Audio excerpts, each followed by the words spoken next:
Hello guys. कैसे हैं आप लोग। आई होप आप सभी अच्छे होंगे गाइस। सो गाइस, ये हमारा जो टॉपिक आज का है वो हम लोग जो टॉपिक कवर कर रहे थे ट्रैवल एंड टूरिज़्म, जो कि हमारा BEGC 131 का था, ट्रैवल एंड टूरिज़्म। ठीक है, तो ये हमारा उस बुक का यानी कि ट्रैवल एंड टूरिज़्म का ये लास्ट वीडियो रहेगा। ओके, और इसके बाद हम लोग नेक्स्ट टॉपिक को स्टार्ट करेंगे। ओके, सो हम देख लेते हैं कि आज का हमारा टॉपिक क्या है। ठीक है, तो आप देख सकते हो आज हमारा यूनिट 4 है ट्रैवल एंड टूरिज़्म का। ठीक है, तो इसमें हम लोग देख लेते हैं कि आज का हमारा टॉपिक क्या है। तो आप देख सकते हो कि आसाम इंचैंटमेंट। ठीक है, तो ये आसाम के रिलेटेड है, यानी कि आसाम के बारे में हमें जानने को मिलेगा, वहाँ के प्लेसेस के बारे में, वहाँ की सुंदरता के बारे में। ठीक है, तो हेडिंग से ही आपको लग रहा है कि आसाम क्या अब जादू बोल सकते हो, एन्चैंटमेंट का मतलब, या फिर आकर्षण। ठीक है, तो इसी टॉपिक को हम लोग आज की वीडियो में अच्छे से डिटेल में पूरे अच्छे से बात करेंगे और सीखेंगे इसमें। ओके, तो आप स्ट्रक्चर देख सकते हो, स्ट्रक्चर में हमें कौन कौन से पॉइंट को करने हैं। तो मैं थोड़ा सा रीड कर दे रही हूँ स्ट्रक्चर, आप देख सकते हो। तो फर्स्ट हमें ऑब्जेक्टिव पढ़ना है, फिर रीडिंग कॉम्प्रहेंस जो हमारा दिया है आसाम इंचैंटमेंट, यानी कि आसाम का जो सुंदरता है या फिर उसका जो जादू है उसके बारे में हम लोग बात करेंगे। फिर वोकैबलरी हमें करनी है, फिर ग्रामर सेक्शन दिया गया है, फिर रिपोर्ट है, और इस तरह से इसमें स्ट्रक्चर्स दिए गए हैं। ओके, अब नाउ हम आते हैं हमारे ऑब्जेक्टिव्स पे। ओके, तो ऑब्जेक्टिव्स में हमें जो जो पॉइंट दिए गए हैं उसको हम लोग थोड़ा सा देख लेते हैं। ओके, सो फर्स्ट हमारा जो पॉइंट दिया गया है आप देख सकते हो, read and appreciate travel and tourism. Okay, I mean आपको जो हम लोग ट्रैवल, इतना दिन से हम लोग जो ट्रैवल का जो चैप्टर कर रहे थे, तो आपको उसे पढ़ना है और उसको अप्रिशिएट करना है, उसकी जो भी विशेषता है या फिर उसकी जो भी फीचर्स है उसको। ठीक है, तो ऑब्वियसली जो लोग ट्रैवल करते हैं तो उन वो जो अपनी वीडियोज़ या फिर वो अपना जो नॉलेज शेयर करते हैं, तो एक तरफ से वो अप्रिशिएट करते हैं वहाँ की अपनी नॉलेज को, वो लोगों तक शेयर करते हैं। ठीक है, तो वही आपको पढ़ना है और फिर उसे आपको अप्रिशिएट करना है। ठीक है, अब नेक्स्ट पॉइंट हम लोग देख लेते हैं क्या है ऑब्जेक्टिव में। Add to your understanding of word adjective formation and use, यानी कि आपको ये जो शब्दों की जो मतलब समय है, यानी कि जो शब्द है उसके जोड़ों को आपको एक विशेषण यानी कि एडजेक्टिव के साथ आपको गठन करना है और उसका उपयोग करना है, यानी कि उसका यूज़ करना है। ठीक है, एडजेक्टिव्स का। नेक्स्ट पॉइंट है हमारा, understand better the use of some commonly use tense specially when writing about travel. Okay, I mean यात्रा के बारे में जब हम लिखते हैं तो उस समय यानी कि आम तौर पे यानी कि कॉमनली आपको यूज़ करना है जो टेंस होते हैं, और उसको एक अच्छे ढंग से आपको यूज़ करना है। ओके, नेक्स्ट पॉइंट है हमारा, learn the use of the passive voice in the report writing. Okay, तो पैसिव जो वॉइस है उसको आपको यूज़ करना है एक जो आप रिपोर्ट लिखते हो उसमें। ठीक है, तो उसको आपको सीख के करना है। नेक्स्ट पॉइंट है हमारा, राइट ए शॉर्ट कॉम्पोहेंशन, यानी कि आपको एक छोटी सी रचना लिखनी है। ठीक है, आप जो पढ़ रहे हो तो आप इसको एक मतलब शॉर्टली आप एक नोट्स या फिर आप इसको एक रचना के थ्रू लिख सकते हो। ठीक है, नेक्स्ट पॉइंट है हमारा, learn to schemes and scan advertisement and other similar material. Okay, I mean देखो, तो एडवर्टाइजमेंट जो होते हैं उसके स्कीम और स्कैन को आपको एक अच्छे से मतलब कलेक्ट करके उसको आपको लिखना है या फिर उसको अपने थ्रू उसको समझाना है। ठीक है, और नेक्स्ट पॉइंट है हमारा, listen appreciatively to the reading of the short simple poem and imitate the reading in terms of the pronunciation and expressions. Okay, I mean एक छोटी सी जो कविता है जो कि हम लोग इस चैप्टर में पढ़ेंगे। ओके, बाद में देखेंगे हम लोग उस पोएम को। तो उस पोएम को आपको पढ़ना है और उसके जो मतलब उसका जो प्रोनाउंसिएशन है या फिर उसका जो भाव है ना, उसकी आपको सराहना करनी है और उसको मतलब एक अच्छे से वे में आपको समझना है, उसको लिसन करना है। ओके, नेक्स्ट हमारा लास्ट पॉइंट है, listen to and learn with additional practice to converse using appreciate fluency strategy. Okay, यानी कि उपयुक्त प्रवाह रणनीति का प्रयोग करके बातचीत करने के लिए अभ्यास के साथ सुने और सीखे। ठीक है, आई मीन आपको एक प्रैक्टिस के थ्रू और उसको अच्छे से रेगुलरली उसको यूज़ करके आपको एक फ्लुएंसी स्ट्रैटेजी करके सीखनी है, ठीक है। तो ये तो कुछ पॉइंट्स थे ऑब्जेक्टिव्स के जिसे हम लोगों ने पढ़ा। अब आते हैं हमारा जो मेन यानी कि इस चैप्टर का मेन यानी कि इस टॉपिक पे हम लोग बहुत सारे आसाम से रिलेटेड यानी जो भी वहाँ पर जो प्लेसेस है उनके बारे में हम लोग अच्छे से पूरे डिटेल में बात करेंगे, क्योंकि ये चैप्टर में हमें आसाम के बारे में बताने को मतलब सीखने को बहुत सारी चीज़ें मिलेगी, ठीक है। तो गाइज़ ये एक आर्टिकल है जो कि आप देख सकते हो रजन मखरियल के द्वारा लिखा गया है, उसी में से ये आर्टिकल को लिया गया है। ओके, तो ये जो आर्टिकल है इसकी समरी मैं आपको अभी समझा दूंगी। ओके, सो गाइज़ ये जो आर्टिकल है हमारा ये मतलब कोई विजिटर है जो कि मतलब घूमने गए थे ये प्लेस पे, तो उन्होंने अपनी नॉलेज या फिर उन्होंने अपने जो वहाँ के एक्सपीरियंस है उसे उन्होंने शेयर किया है, ठीक है।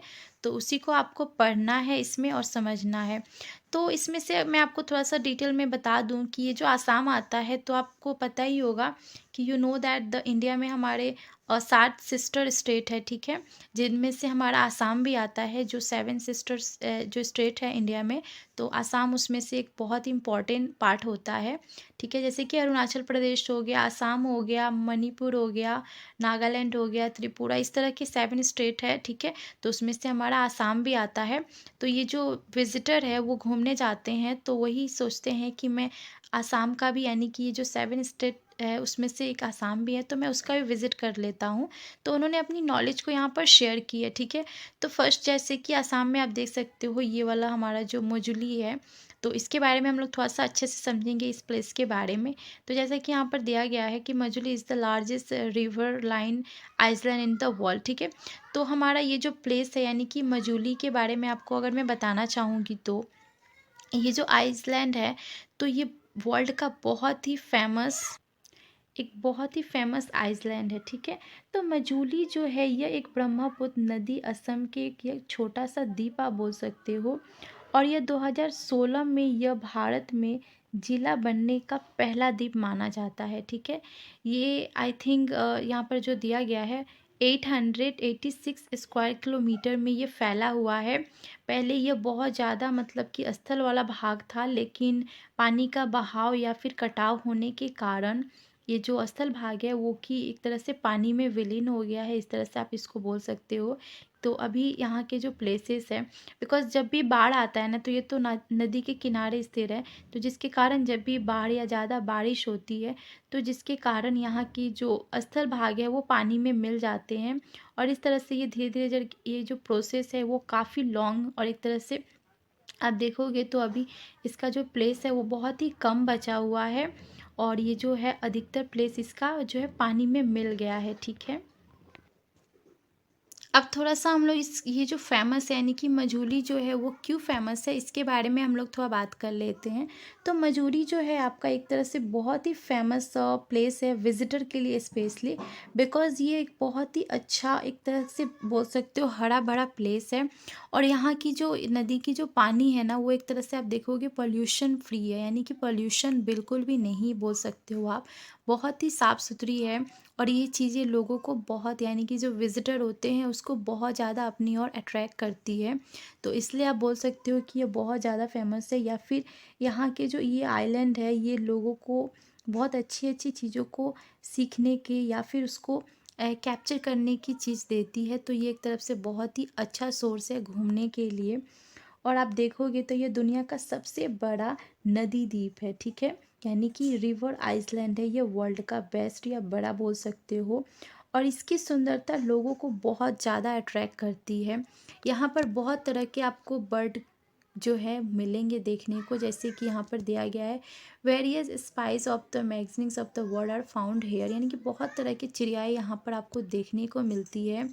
प्लीकेंस और भी बहुत सारी चिड़ियाओं के नाम दिए गए हैं, आप देख सकते हो। और यहाँ पर जो विज़िटर है उन्होंने अपनी नॉलेज को शेयर की है यहाँ इस प्लेस के बारे में, ठीक है। अब जो मुजली है यानी कि उसके वो फेमस है, तो वहाँ पर काफ़ी अच्छी-अच्छी जो मेमोरीज़ आई मीन वहाँ की जो म्यूज़ियम आप बोल सकते हो, मैजिक घर बोल सकते हो, इस तरह के वहाँ पर बहुत सारे प्लेसेस हैं, जिसके कारण ये काफ़ी ज़्यादा मतलब फ़ेमस आप बोल सकते हो है। तो ऑब्वियसली अगर मैं थोड़ा-सा इस पे बात करूँ तो Majuli is the famous for its 22 ancient Vaishnavi Hindu on monastery are starting with okay. तो इस तरह के यहाँ पर बहुत सारे जो आप बोल सकते हो प्राचीन जो इसकी बहुत अच्छे ऐसे म्यूज़ियम है प्राचीन के, अभी भी इसको बहुत अच्छे से संभाल के रखा गया है। तो इस तरह के यहाँ पर बहुत अच्छे ऐसे म्यूज़ियम है। जैसे कि अगर मैं आपको बोलूँ तो मजूली जो है वो अपने 22 प्राचीन जो वैष्णवी हिंदू मठ है या फिर छत्रों के लिए बहुत ज़्यादा प्रसिद्ध है, जो कि एक तरह से प्राइसलेस है, यानी कि बहुत ही बहुमूल्य है, इसका कोई मूल्य नहीं है। और यह क्षत्रिय कला के केंद्र के रूप में भी काम करते हैं, यानी कि यह जो यहाँ की जो म्यूज़ियम है वो एक तरफ से क्षत्रिय कला के रूप में काम करती है। असम के लिए करीब 600 सतह है, मतलब असम में अगर हम देखते हैं तो यहाँ पर आप देख सकते हो कि यहाँ पर 600 जो आपका बोल सकते हो 17 है, जिनमें से अभी 65 ही हमें देखने को मिलते हैं और बाकी जो है वो एक तरफ से विलीन हो गए हैं या फिर उसको बंद कर दिया गया है अदर किसी रीजन से। अभी केवल आप देखोगे तो 22 ही आपको अच्छे से देखने को मिलते हैं और बाकी सारे जो हैं उसे बंद कर दिया गया है। अब थोड़ा सा हम एक वहाँ का जो फेमस प्लेस है उसके बारे में थोड़ा सा हम लोग देख लेते हैं, जो कि हमारा है समागुड़ी सत, ठीक है। तो ये भी एक बहुत ही फेमस प्लेस है यहाँ का, और ये इसलिए फेमस है क्योंकि इसके जो मुखौटे हैं ना वो बहुत ज़्यादा प्रसिद्ध है और बहुत ही ब्यूटीफुल है, इसलिए ये बहुत ज़्यादा फेमस है इस प्लेस का, ठीक है। तो ये रहा यहाँ के विज़िट और यहाँ की जो म्यूज़ियम है उसके बारे में हम लोगों ने थोड़ी सी बात की इस टॉपिक पे। अब यहाँ पर आप देख सकते हो कि ये जो प्लेसेस है आसाम में ये सब पड़ते हैं और ये विज़िट के लिए बहुत अच्छे हैं। तो हम ये जो चैप्टर कर रहे हैं माउंट एंड टूरिज़्म, तो इसमें ये सारे टॉपिक्स दिए गए हैं गाइस, इसलिए हम लोगों ने इन सबको कवर किया, ओके। अब हम शिव सागर के बारे में पढ़ेंगे, ओके। इसके ऊपर हम लोगों ने मजूली जो प्लेस था उसके इम्पोर्टेंस और वो क्यों फेमस है उसके प्लेसेस के बारे में हम लोगों ने बात की। अब हम शिव सागर जो कि असम का ही एक बहुत ही फेमस प्लेस है इसके बारे में हम लोग बात करेंगे, ओके, और समझेंगे। तो मैं शिव सागर का आपका थोड़ा सा इसका बैकग्राउंड बताना चाहूँगी कि शिव सागर जो है आपका एक तरह से एक आसाम में पड़ता है। ये आसाम का एक बहुत ही फेमस प्लेस है। ये गुवाहाटी से लगभग 369 किलोमीटर उत्तर पूर्व में स्थित है, ठीक है। मैंने जो ड्रॉ किया है आप देख सकते हो, ओके। और ये शिव सागर जो है आपका जोरहाटा का ही एक हिस्सा है, आप देख सकते हो यहाँ पर जोरहाटा लिखा हुआ है, ओके। तो ये यहाँ का एक बहुत ही फेमस प्लेस है। अब हम लोग इसके जो इम्पोर्टेंस यानी कि यहाँ के जो टेम्पल्स हैं और ये क्यों इम्पोर्टेंस है उसके बारे में हम लोग थोड़ा सा बात कर लेते हैं। तो यहाँ पर थोड़ा लाइन दिया गया, हम लोग इसको थोड़ा रीड कर लेते हैं। तो a visit to Shiv Sagar is not complete without a visit to Shiva Dol, the Shiva temple which is said to have the highest dome amongst. I mean देखो शिव सागर में आप अगर घूमने जाते हो तो ये जो शिवा टेम्पल है आप यहाँ पर पिक देख सकते हो। तो ये शिवा डॉल जो है अगर आपने इसकी विज़िट नहीं की, इस प्लेस को आपने नहीं घूमा, तो आपकी जो यात्रा है वो इनकम्प्लीट रह जाएगी, ठीक है। तो तो आप ये समझ सकते हो कि शिव सागर अगर आप गए तो ये टेम्पल आपके लिए कितना इम्पोर्टेंट है, ओके। तो ये टेम्पल आपको विज़िट करना बहुत ही ज़रूरी है अगर आप शिव सागर गए, बिकॉज़ इसके बिना आपकी जो यात्रा है ना वो इनकम्प्लीट रह जाएगी, ओके। तो ये बहुत ही फेमस और बहुत ही ब्यूटीफुल टेम्पल है, ओके। अब ये जो डोम होता है ना, आई मीन ये ऊपर का आप देख सकते हो कि जो टेम्पल होते हैं ना ऊंचा सा बना होता है, गुम्ब टाइप का होता है, उसी को बोलते हैं। तो ये काफ़ी ब्यूटीफुल लगता है इस मंदिर का, ओके। अब नीचे हम लोग देखते हैं क्या है। Shiva temple in the India, the temple was build in 1734 by Madambika, wife of king Shiva Singha of the Ahom, ठीक है। तो ये जो आपका ये मंदिर है तो ये कब बनाया गया था, तो ये आपका 1734 में बनाया गया था। और किसके द्वारा बनाया गया था, जो किंग है शिवा सिंघा उनकी वाइफ जो है मदाम्बिका, उनके द्वारा इस मंदिर को बनाया गया था। और इस टेम्पल में आप देखोगे तो दो और टेम्पल हैं, ये जो आपका दिया गया है। There are the two other temple, okay, Vishnu Dol and the देवी दल, ओके। तो ये दोनों जो आपके टेम्पल है within the same temple complex okay, तो ये आपका जो टेम्पल है ये दोनों सेम ही है इसके अंदर में, जो कि विष्णु दल है और देवी दल का द्वारा ये मतलब ये और शिव जी के अंदर ही ये टेम्पल को बनाया गया, यानी कि तीनों टेम्पल एक संग जॉइंट है। ओके, और ये उस टाइम बनाया गया था। ओके, तो ये टेम्पल बहुत ही ब्यूटीफुल है। इसके जो ऊपर के जो बोल सकते हो डोमल जो है, यानी कि इसके जो गुम्ब है वो काफ़ी ब्यूटीफुल है। तो इस तरह से ये जो प्लेस है शिव सागर का, ये बहुत ही ब्यूटीफुल प्लेस है। आपको अगर यहाँ पर गए तो आपको ये डेफिनेटली विज़िट करना चाहिए। ओके, अब ये जो टेम्पल है तो ये इसलिए फेमस है बिकॉज़ इसमें 3 तरह के आपको टेम्पल्स देखने को मिलते हैं। ओके, अब ये क्यों फेमस है इसके बारे में हम लोग थोड़ा-सा बात कर लेते हैं। तो जैसा कि ये जो शहर है आपका हम महलों और जो इमारतें हैं यहाँ की उसके लिए काफ़ी मतलब फेमस है। और शिव सागर आज ओनली मतलब अपने महलों या फिर इमारतों के लिए नहीं, बल्कि ये चाय और आपका तेल के लिए भी एक बहुत ही अच्छा, यानी कि बहुत ही फेमस प्लेस है और इसकी इम्पोर्टेंस केंद्र भी बन गया है अभी के टाइम में। और शिव सागर जो था इसका पहला नाम आप अगर देखोगे, यानी पहले इसे रंगपुर के नाम से जाना जाता था, बट बाद में इस नाम को चेंज करके शिव सागर रखा गया था। ठीक है, तो इस तरह से शिव सागर में आप जाओगे तो आपको बहुत सारे अच्छे ब्यूटीफुल प्लेसेस मिलेंगे। ओके, और आपको ये सब प्लेसेस को विज़िट करना चाहिए। आपको बहुत ज़्यादा नॉलेज मिलेगी, हिस्ट्रिकल नॉलेज भी मिलेगी आपको, बिकॉज़ हम जो चीज़ें जाकर देखते हैं प्रैक्टिकली उससे हमें ज़्यादा नॉलेज मिलती है और थ्योरी से उतनी हमें नहीं समझ में आती है। अगर हम प्रैक्टिकल किसी चीज़ को देखते हैं तो हमें बहुत अच्छी नॉलेज मिलती है। ओके, तो विज़िटिंग एक बहुत ही अच्छा सोर्स होता है किसी भी पर्सन के लिए, उसके नॉलेज के लिए और ऑब्वियसली उसके माइंड को एक अच्छा पॉजिटिव वे देने के लिए। ओके, तो आपको विजिटिंग ट्रैवलिंग करनी चाहिए, हर इंसान को करनी चाहिए। एक बहुत ही अच्छा वे होता है खुद को रिलैक्स करने के लिए। ओके, सो अब आप देख सकते हो यहाँ पर हम लोग थोड़ा सा क्वेश्चन जो कि टिक आउट दिया गया है, आप उसको देख सकते हो। तो गाइज हम लोगों ने जो आर्टिकल पढ़ा तो उसी के ये क्वेश्चंस दिए गए हैं, तो ये बहुत ही इजी हैं, आप इसको इजीली कर सकते हो। जैसे कि मैं फर्स्ट क्वेश्चन आपका जो दिया गया है उसको मैं रीड कर दे रही हूँ। The article specially describe a visit to, I mean ये जो आर्टिकल है वो स्पेशली किस टॉपिक पे, यानी कि कौन से प्लेसेस पे बोल सकते हो, या जो घूमने का जगह है किस पे बेस है, यानी कि पूरी तरह से डिस्क्राइब किया गया है। तो पूरा ये आसाम के प्लेसेस पर डिस्क्राइब किया गया है। ओके, तो आप आसाम पे टिक कर सकते हो। फिर आपका नेक्स्ट क्वेश्चन जो है, which of the following are include among the 7 sister state. Okay, तो मैंने आपको पिछली वीडियो में इसके पीछे आपको समझाया था कि जो 7 स्टेट इंडिया में है वो कौन कौन से हैं। 7 आपके स्टेट है, मतलब सिस्टर स्टेट है, उन सभी के नाम मैंने बताया था। तो उसी में से आपको लिखना है कि किस कौन सा इंक्लूड होगा। ओके, तो आप इसको टिक करो। सो गाइस, इस तरह से आप क्वेश्चन को कर सकते हो। अब वीडियो बहुत ही लॉन्ग हो जा रही है, इसलिए मैं अब ये जो पोएम है उसको मैं आपको समझा दे रही हूँ। ओके, ये पोएम बहुत इंटरेस्टिंग है और काफ़ी अच्छा है, इसलिए मैं इस पोएम को आपको समझा दे रही हूँ। तो ये पोएम जो है आपका लिया गया है सीबीएसई टेक्स्ट बुक से लिया गया है। ये आई थिंक 4 या 5 क्लास की बुक्स की ये पोएम है, जिसको लिखा गया है हेनरी चॉल बिचिंग के द्वारा लिखा गया है। ये बहुत ही फेमस राइटर है, पोएट है। ओके, तो इनसे पोएम इनका पोएम लिया गया है। तो इस पोएम को मैं आपको अच्छे से हिंदी में समझा दे रही हूँ।